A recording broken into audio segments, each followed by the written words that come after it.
Knitting techniques. The knit front and back increase. English style. Left-handed.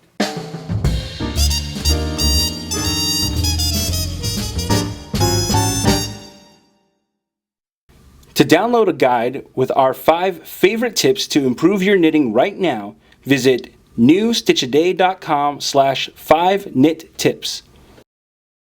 For this tutorial, you'll need the following materials: a pair of knitting needles and a ball of yarn.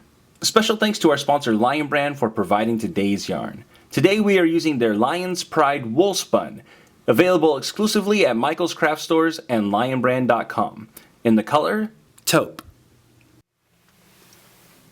The knit front and back increase is one of the most basic increases in knitting. You create an extra stitch in your fabric which will allow you to shape the fabric, right? We're increasing the number of stitches that we have in the row.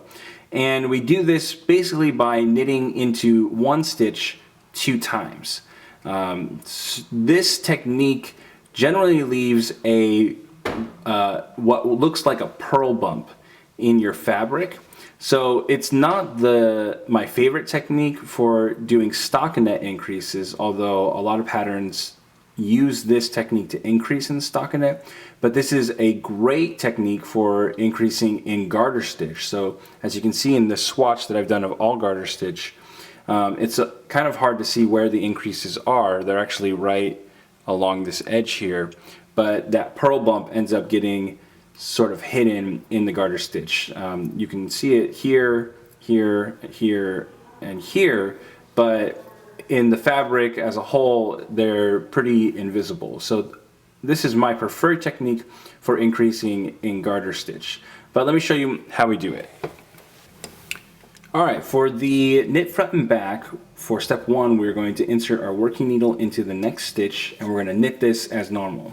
Okay, but we're not going to remove this stitch from the main needle. So for step 2, we're actually going to come around the other side of the stitch and we're going to go into the back loop. Okay, so just like knitting through the back loop. Alright, and then we will finish up knitting that and transferring it over, like so. Okay, let me show you how we do that again one more time because it's pretty quick. Okay, very simple and easy to do. If you are a very tight knitter, this might be a little bit more challenging, but we're going to knit one and then bring around and knit through the back loop, just like so. And there we go. That's how we do the knit front and back increase. Hey, I'm Johnny Vasquez, founder of New Stitch A Day and your teacher for this tutorial. I want to thank you so much for taking the time to learn from us. If you'd like to see more videos just like this, we produce new content every single day, hence New Stitch A Day. You can click the subscribe button so that you don't miss a single stitch.